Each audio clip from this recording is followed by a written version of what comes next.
My name is Master Sean Pearson, and this is the video Dojang.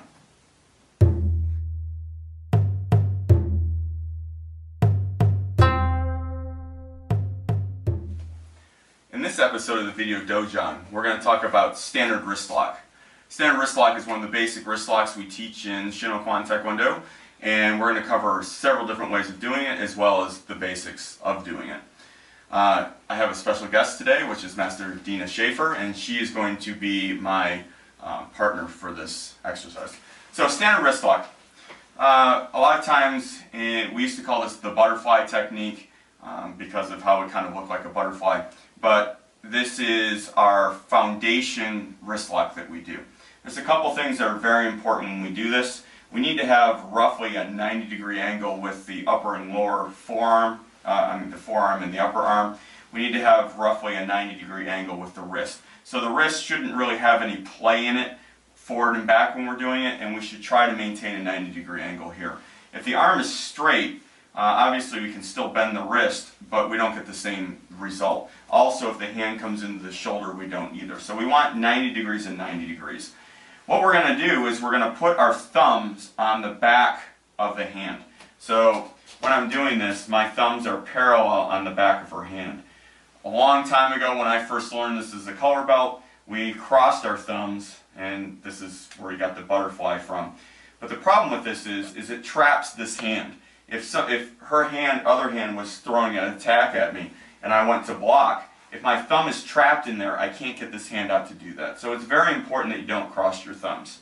Our fingers are going to be on the palm side of her hand, and we have two meridians. We have the lung meridian that runs up and down the arm on this side, down the arm on this side, and we have the heart meridian on the other side. And there are actually pressure points, a pressure point in the pad on the left side of her hand and the pad of the right side of the hand.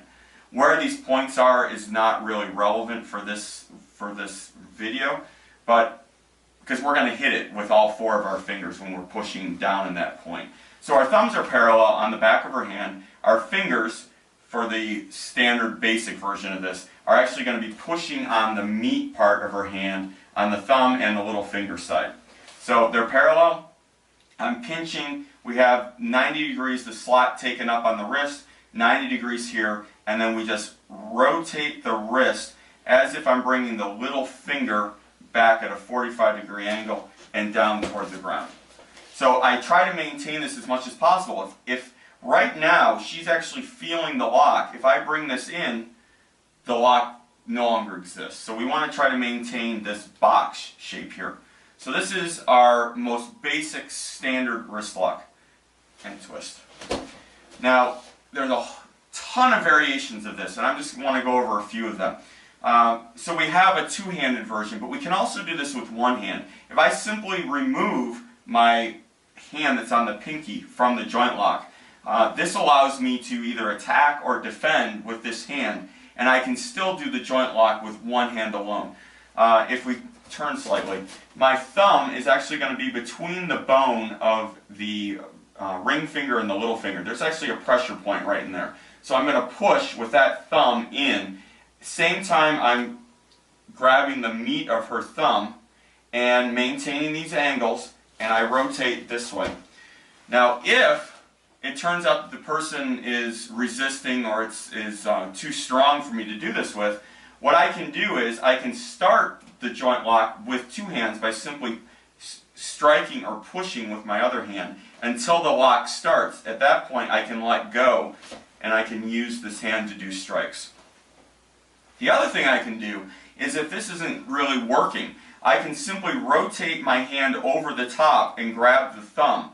So I'm doing the same exact lock, except for instead of holding the meat of the thumb, I'm holding the thumb itself. So I really have a thumb lock and a wrist lock at the same time.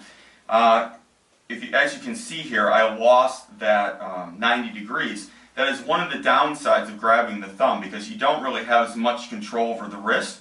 But because you're doing a thumb lock at the same time, this angle is not necessarily all that important. You can still get away with it. The other thing you can do is you can do cross-handed locks. So in other words, if this is her right hand, I can use my right hand to do the lock as well. It doesn't really work if I let go with my left hand and then try to do the lock. But if I take my right hand and cross it over to the other side, either with my thumb pointing down the arm when I do it, because then I can actually use my elbow of that arm as a strike when I'm doing the lock, or I can have my thumb, my hand inverted upside down and do the same thing, the same type of block. In both of these cases, in this one, I can actually use my other arm to reinforce or to augment the technique by striking the little finger's knuckle with my free hand. Same thing with the inverted one. I can actually use that hand to assist, or by simply using my elbow to come in, I can do this lock, and by pushing on the elbow, it helps with the lock as well. So, just to do these on a slight angle so everyone can see, I have the basic standard version with my two thumbs parallel. I can let go with my hand that's on the little finger, in this case my right hand, move this thumb over to between those two bones, maintaining the right angle and also accessing that pressure point. I can grab the thumb instead. At this point I do lose some control over this angle on the wrist. I can do an inverted grab either with my palm facing in, or I can do it inverted with it upside down facing in as well. Both of these I can access the little finger on. The one with it, this first way I showed, I can actually do an elbow strike when I'm coming in with it. As I said before, there are some pressure points. We have a pressure point on the lung meridian right here and on the heart meridian right here. This actually weakens the hand. It's not going to do much for the wrist itself, but it's going to weaken the muscles in the hand, which will allow the joint lock to be done much easier. The other thing we can do is if we're doing a one-handed technique, this actually elevates the elbow and makes it so I can access it quite easily. So if I put my hand on the bottom of her elbow, actually what's done. So if I put my hand on the bottom of her elbow, my thumb drops right into the hollow of her elbow.